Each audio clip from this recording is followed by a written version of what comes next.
You're here and thinking, what is this show? Why should I care? Let me ask you something first.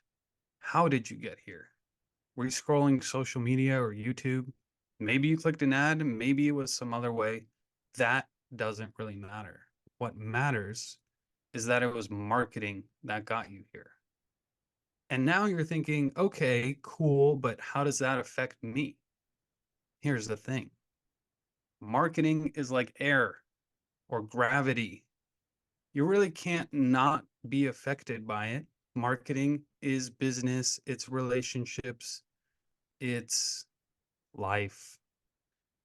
Every dollar you spend is influenced by marketing. The school you went to, the restaurant you like to go with your friends, and even the conversation you just had on your dating app. It's all marketing. So, what is this show?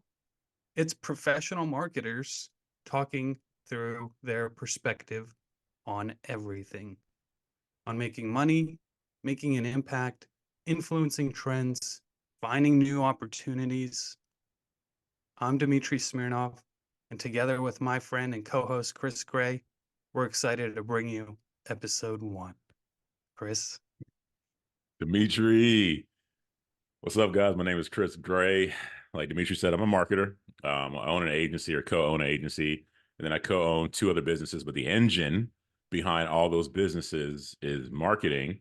And just like Dmitri was saying, one of the things that got us to this episode is that Dmitri, one of my favorite quotes, man. And I'll make this quick. Is I think it's Miyamoto Musashi. I can't say his name right. I have never read the book, but he says that once you know the way broadly, or once you understand the way broadly, you see it in all things. And so there's these transferable principles in marketing that I see in life, and me being jiu-jitsu, same thing. Transferable principles in jiu-jitsu that I see in life, and once I'm able to apply those transferable principles into different things, I get better at the original art. And so I think one of the things that brought this podcast to light is that me and Dmitri would be talking. The conversation would just go all kinds of places. And that's why we're here. So that's me in a nutshell. I think you make a great point about taking a conversation somewhere. There's, people who complain about small talk. I hate small talk. What are they actually wanting is probably for a conversation to evolve to a place that they hadn't even thought about it before. Yep. So taking a subject matter deeper than their own understanding through conversation. And I completely agree with you that when we started talking, every conversation we had, we kept going into uncharted waters. And that's what makes me so excited to do this show with you. And by the way, I also run a marketing agency. I like math. I like creative. It's kind of the perfect combination. And here we are. Now we have this podcast, and hey, we got to give it a title. And I have no clue. Part of this episode, y'all, was that we knew that this first episode is probably not going to be our best work because it's the first damn episode. We don't know what we're doing yet. We're trying to figure this thing out. We don't even have a title for this episode. And again, I mentioned earlier transferable principles, Dimitri. Um, when you get started, or when anybody gets started in anything, you don't just come out the gates being good. This goes back to the whole growth mind or the mindset book by Carol DeWitt. You just start, and over time you get better. But at the very beginning of it, you suck. The very beginning of jiu-jitsu, I sucked. The very beginning of marketing, I sucked, right? And so here we are with this first episode. We don't have a name. We don't know what we're doing. We know that we're going to make a episode that's meta, talking about what we're doing, but we know this is probably not going to be the best work yet. No, it's not going to be our best work, but it's still going to be pretty good, I think. Right? Yeah, I hope. But yeah, you guys get to join the ride as we pick the name. We get to pick the themes of the episode, how it's going to go. Are we going to bring guests on? Are we going to talk about pop culture? Or is it just going to be marketing stuff? Um, so you go on the ride with us. Well, I have a couple suggestions for a name. I can start if you'd like. Please. Okay, well, we can go simple. Our names, Chris and Dmitri show, something like that. But maybe no one knows who we are yet. I don't know. But they'll find out, Chris and Dmitri. And I'll give you another couple here. So, since we are talking about marketing, I have life on marketing.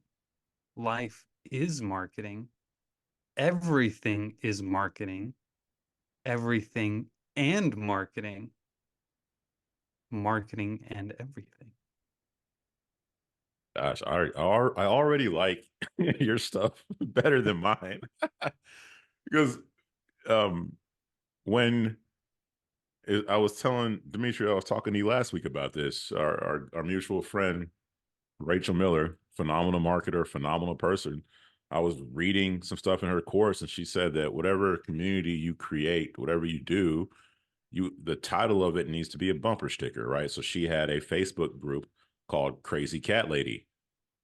The crazy, I mean, if you're into cats and you're a woman, you already know, bam, this is my community. You know, she just nailed it, and she'll do that over and over again. So when you said like um everything is marketing, or like yeah, like everything is marketing, that's kind of what we're talking about here. I think that your stuff is it bumper stickers what we're doing here a bit better than mine. For me, my mindset, Dimitri, went here where I think you and I hit it off because we had a conversation and it went super deep, and we're not used to that. Matter of fact, I'm going somewhere tonight to hang out with my wife's friends, and I know this conversation is only going to go so far. I know that like I'm just going to be the weirdo, and I'm not saying these people. I'm not saying I'm smart. I'm not smarter than everybody. I probably will likely have like the lowest IQ in the room. There's lawyers in here. I'm just saying from a depth perspective in a conversation, I usually don't find that. So when I do find it, it's super relieving and you want more of it. Hence why you and I end up talking a lot. This is kind of why we're here. It's just we're weirdos where we just don't fit in every other conversation. So we can't be the only people like that in my mind where you go somewhere and you're just like, okay, well, I'm just gonna talk about the Chiefs game or something today. Like I don't so anyways, with that said, I was thinking of people like us marketers who enjoy more in-depth conversation. And again, I like your titles more than mine. But we started with beyond marketing, which I kind of like. Then I was also thinking, it could be a good or bad thing that there's already a beyond brand, like beyond burger, beyond sausage, beyond what they kind of already do that. So I was like, I don't know. And then my other ones were the marketer's mind or the marketer's mindset, the intellectual marketer. I'm not that much of an intellectual. I don't want to like come off sounding like I'm all whatever. And then marketing nerds, I don't know. And then deep thinking marketers. I just don't like mine as much as I like yours though, dude. I like a lot of yours. Can you say that first two again? We had I started with beyond marketing, then I went to the marketer's mind or the marketer's mindset. Yeah, I kind of like them. I like three or four years, and I like a couple of mine. Man, I don't even know how we're gonna decide this. We got to bring on Rachel, I guess. I know, dude. She'll tell us if it's crappy or not. We should probably like shoot it to her after this episode and say, "Hey, this is what we're thinking. What do you think?" Um, you had one. Was it life on marketing? Say those again. Yeah. So there's life on marketing, meaning if I have to explain it, then I guess it's not a good title. But the idea is life on marketing instead of in marketing or anything because you're on it, like you're always taking it in, whether you like it or not. So life is on marketing. Then I have everything is marketing, but I actually like the next one better. Everything and marketing. And you could take that either way, marketing and everything. That Yeah, might be a good one. Um, yeah, I don't know. I Tough don't know, one. bro. I like everything is marketing. That might be my favorite because Everything it is it marketing. it is. I mean, dude, you. you're married. How'd you get your wife? You didn't just like sit in your home and just whatever. Whether you, I don't know how you met your wife. I don't know the full story, but there was some marketing aspect that you had to do to get her, and vice versa. We can go down the rabbit hole with how marketing shows up in life. Uh, I like that one.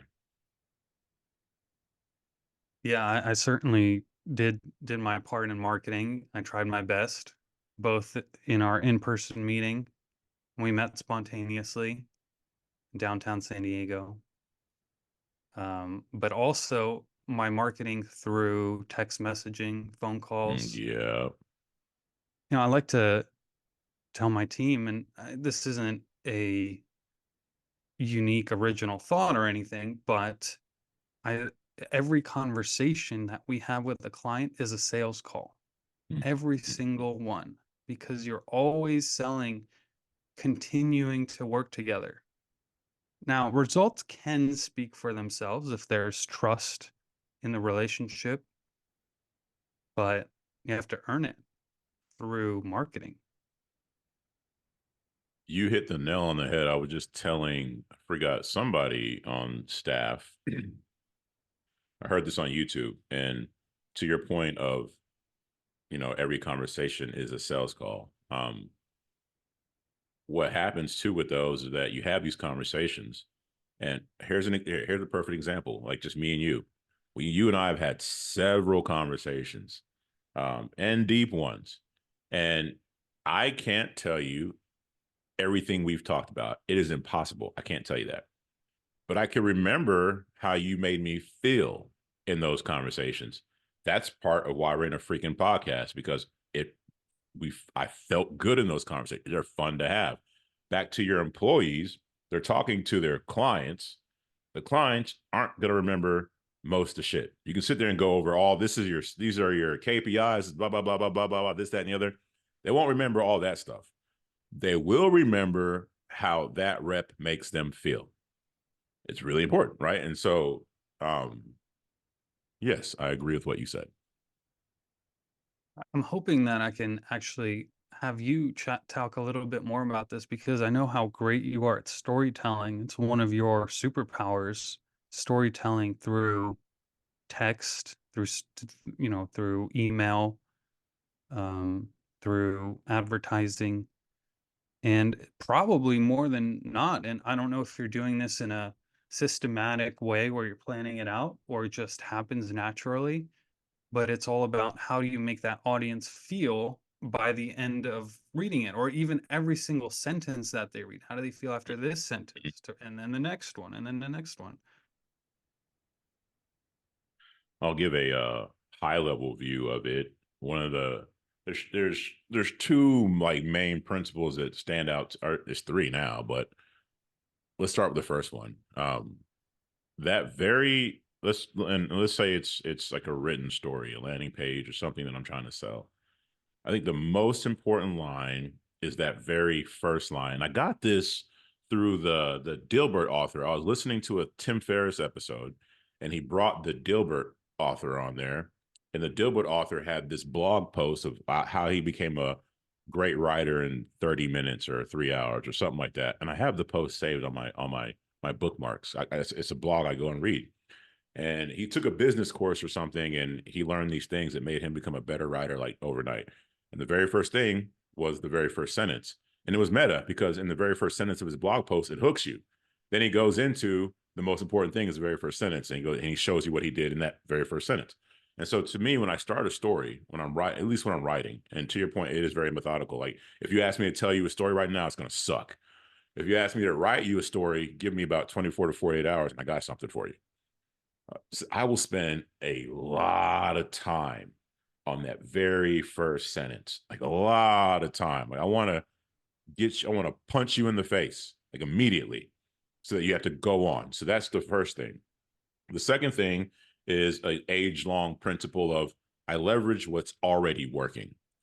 And so you'll see this, like, here's another example. You've watched the Power Rangers when you were younger, right? Or you've heard of it at least. I You watched have, them. yeah, you have the Power Rangers. Um, when my daughter was a little younger, I have a 6-year-old daughter, by the way. When she was like 3, she'd be into these random shows on Netflix, and they were all these different versions of Power Rangers. This South Korean version, this whatever other part in Asia version. There was different things. It could be these cute little fuzzy animals. It could be these little uh whatever they were. I can't remember, but they were all essentially Power Rangers, different colors, different powers formed together to make something big. So it's the same Power Ranger concept, just leveraged differently because they know, hey, this Power Ranger story works. Same thing with the Lord of the Rings story, the Star Wars story. It's kind of the same stuff. And so what I do is I'll go find viral stories, real life stuff, and I'll go read and read and read. And like, okay, this story may fit into my product here. I leverage something that's already got momentum and then just make it mine. That's the second principle. The third principle, which is I got this from Perry Belcher, listened to a lot of his stuff lately. Um, Setting the scene is huge as well. I just wrote a story that's crushing it for one of our products. Um, and we're here, we are right now. It's February, so we're a little past Christmas. But the beginning of the scene, I have a very strong, or the beginning of the story, I have a very strong first sentence, and then I go into setting the scene of a family exchanging gifts by a Christmas tree with lights and blah blah blah. So I punch them in the gut, put them in a scene, then the story's off of something that's already had momentum. Do all my stories land? Hell no, they don't. But the fact that I leverage those 3 principles, my stories will hit more than the average person. Well, Chris, I didn't, quite frankly, I didn't expect a master class this early on in our podcasting career, but thank you for that. That's incredible. And it's simple. It's 3 steps. It's punch them in the face with the hook, get them to keep reading. All the greats talk about the hook is 80% of the ad, right? Whether it's Mm-hmm. Ogilvy or whoever is writing about it, the hook, if you don't get the hook and the body is great and the close is great, well, they're never going to get to it.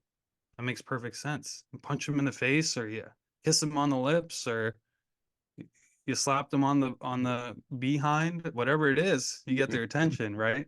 Yeah. Wow. And then taking what's already working. Now that's brilliant. Why come up with something new that's less likely to hit, or at least a strategy? I mean, it's so much work. Look Yep. at all the films in Hollywood. It's typically, and like you mentioned with books too, like they're going the hero's journey. Okay, we know about the hero's journey. It's just easy to follow that concept. So take what's already working out, and I would be curious to find out a little bit more about how you're finding what's already working. But then finally, 3, setting the scene, getting that emotional connection, and ultimately making somebody feel something, whatever it is that you want, and you get to influence that as a marketer. And we're being influenced all the time by other marketers. But yeah, tell me a little bit more about how you're finding what's already working. Um, and real quick, back to that setting the scene part.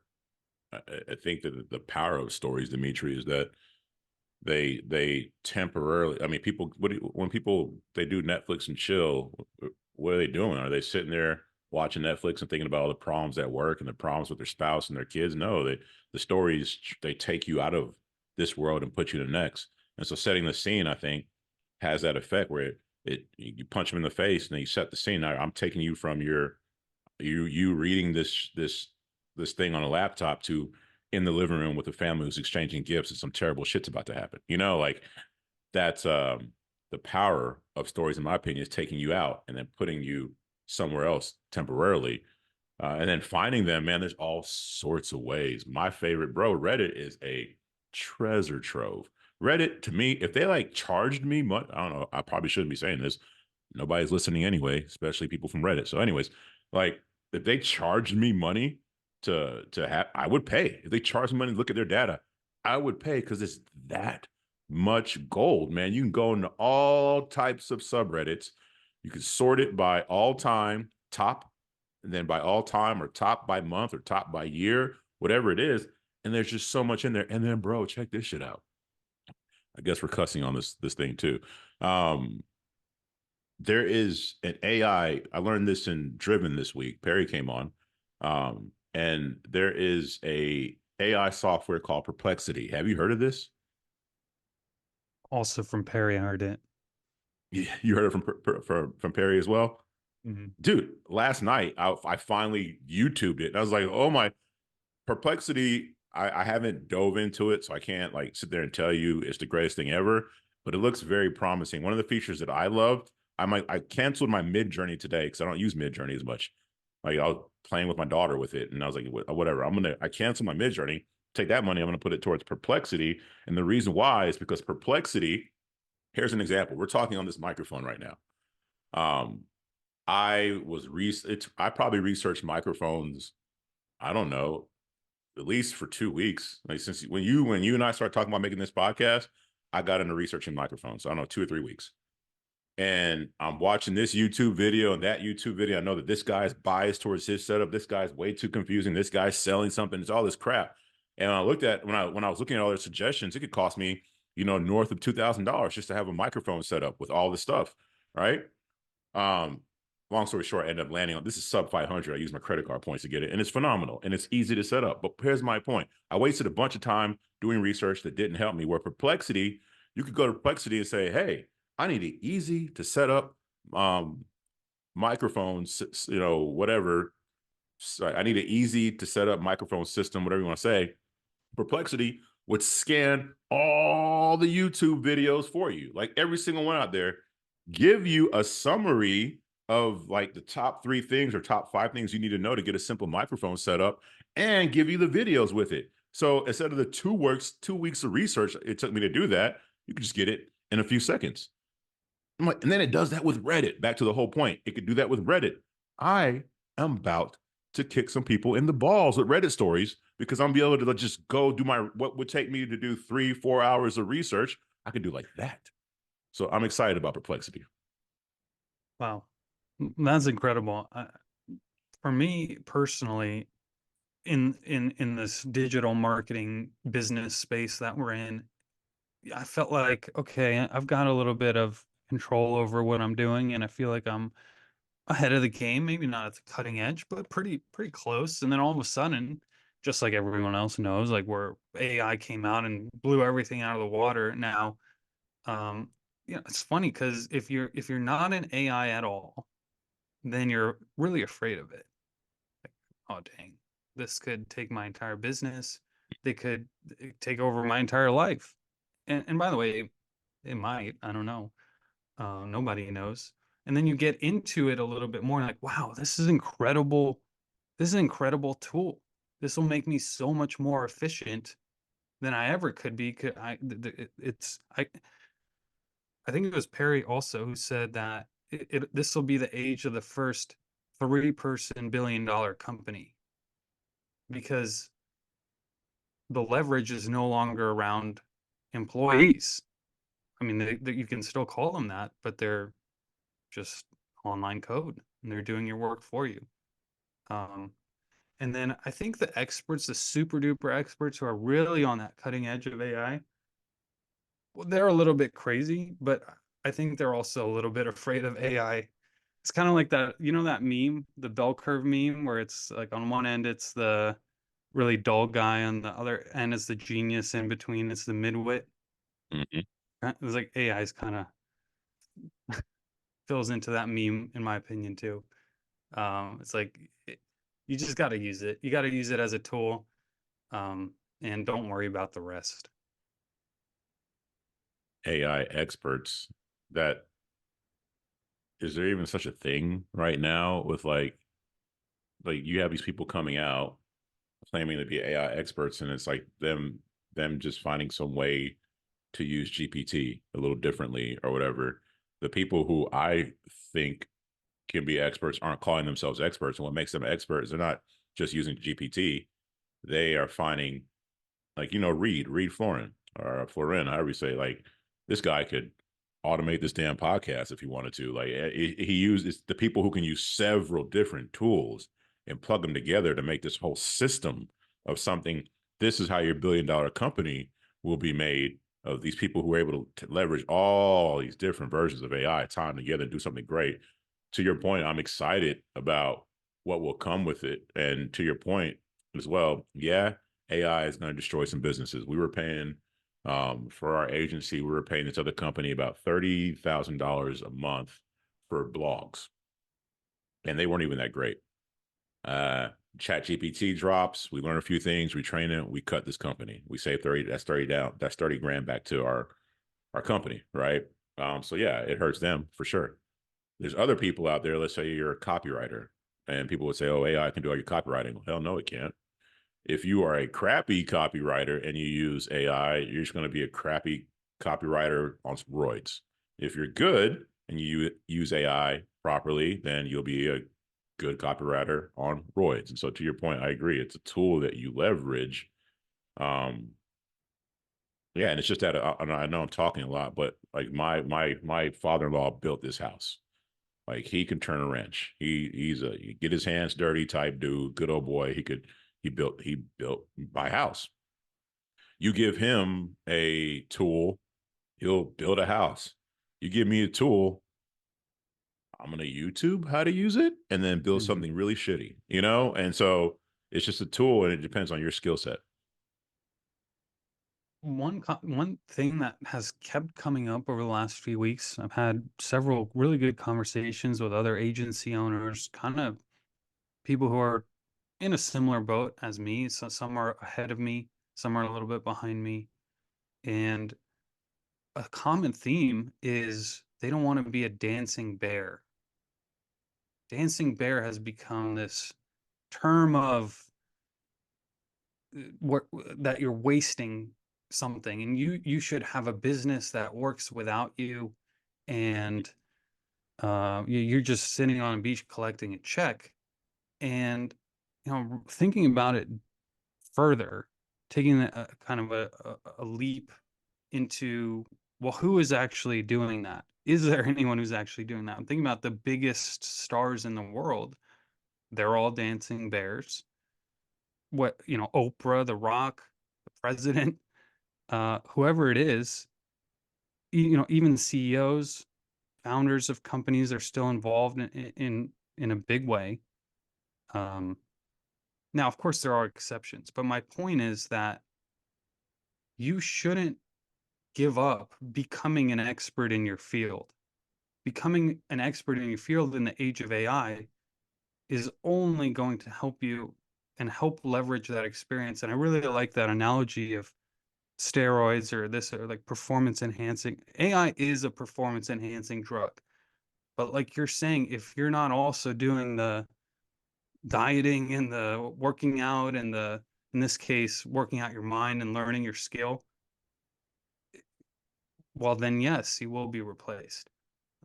So one thing that I'm looking to do is just trying to keep my skills sharp at my expertise: Google and YouTube ads, data analysis, marketing at large, um, and AIs. I mean, it's going to be a big part of it, but it'll be it'll be leverage, and that's such an annoying word, leverage, right? But that's what it is.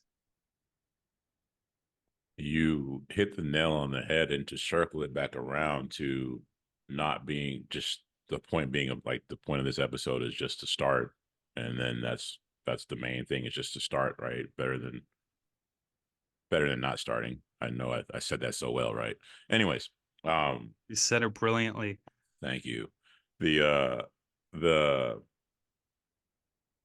going back to the like you were saying, people don't want to be a dancing bear and they want to like just have this business that's automated and they're sitting on a beach drinking a margarita. And I remember like when I first got into marketing, you had guys selling programs like that, like affiliate stuff, right? Like, oh, I'm on the beach, I only work, 2 hours, a week or something, and I make blah blah blah. Of all the people in my world, I know one guy, one dude who's fully automated his business. He probably works, I don't know, 3-4 hours a week. And that guy did a hell of a lot. He's the only person I know that I could say who kind of has something like that, like literally, and has a multi-million-dollar company. For the most part, to your point, we're all some version of a dancing bear. Um, But even to get to the point, like these former guys selling these affiliate programs where you could just learn to be an affiliate, make a bunch of money, not do anything. Even if you wanted to go down that affiliate life, or say you want to grow a business, back to the point of this episode, like you have to start. And then when you start, you're going to suck. And then hopefully along the way, you're lucky to be a dancing bear. Like you're lucky to be having a success that needs you to be there and keep it running. And then if you can separate yourself from it totally, not have to do anything, then you're kind of a anomaly in my point. Some guys do this better than others, but I just don't see too many of them. But again, back to what you were saying with this whole dancing bear thing and growing something, you started somewhere, and when you started, you weren't good. Yeah, and the thing is that you don't have to being a dancing bear doesn't mean you have to work 16-hour days. You can work an hour a day or less if you want, as long as you're an expert in your field. And and yeah, you leverage AI. One big initiative for me in 2024 is spending my free time that I'm not doing on working on my business, whether it's a time with my family or just relaxing, letting the subconscious work. That's another important point I'm trying to Yep. work into, and just resting, not looking at my phone. Just I like to call it modern meditation of how. I mean, we grew up before phones, so we're in this cool age of where we're young enough to be fully immersed into technology of today.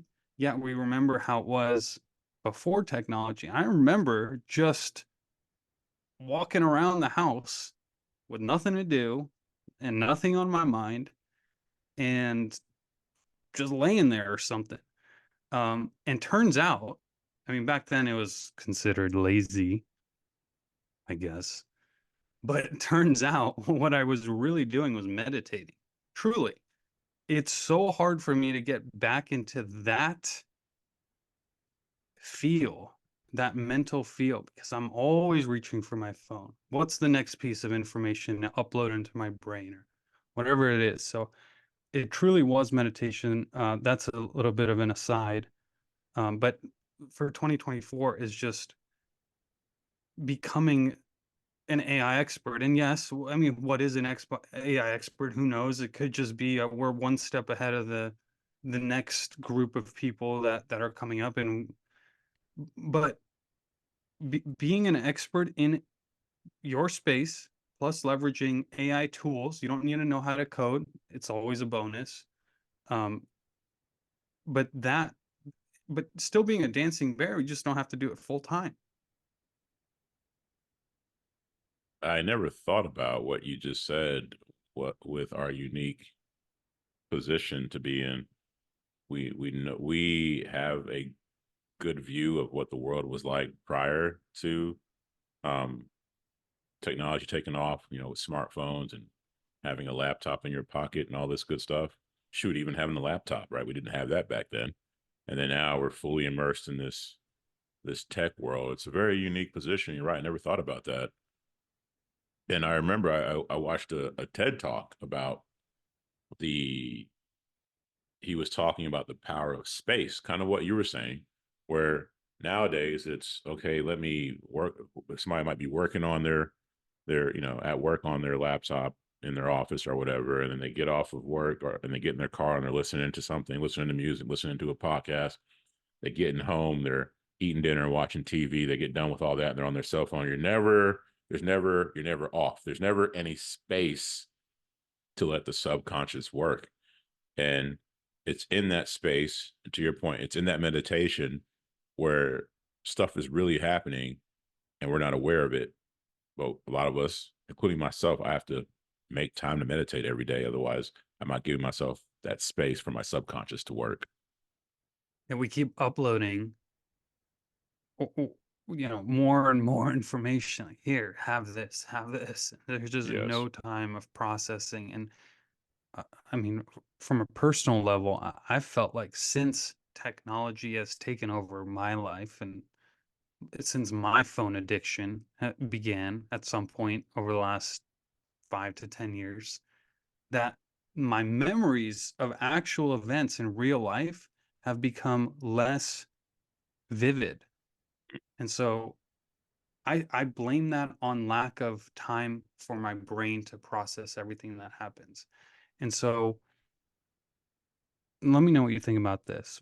What I try to do now is after every big event, and by big I mean something that I consider important that happens to me on a whether it's a small thing on a daily basis or a big thing, something that happens once a month or once a year, I take the next however long it takes, whether it's 30 minutes or a couple hours, of really not doing anything and just letting that memory imprint to my brain, just to have it there, just to save it.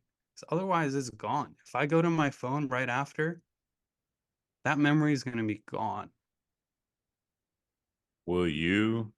I know our this podcast, the time is flying faster than I thought it would, which is a good sign.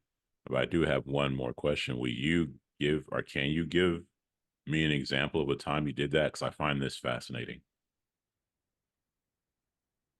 For example, well, I know this based on our conversations already. We value time with our kids more than almost anything.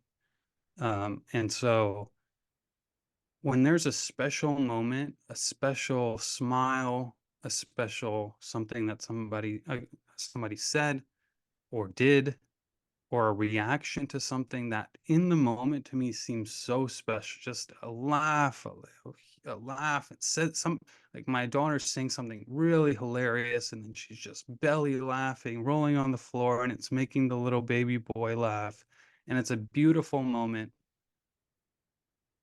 I'm enjoying the moment, and then the other part of me is also looking at this like you're not going to remember this if you don't make an effort to remember it. So write it down and don't look at your phone for the next 30 minutes. Don't switch that focus onto work or some other problem. Just, yeah, and you could call it just be present, but it's more than being present. It's actively imprinting it into your brain. I love that, and I'm going to steal that. That is intentional as hell, man. I just love that. Thank you, Dimitri. Happy to help.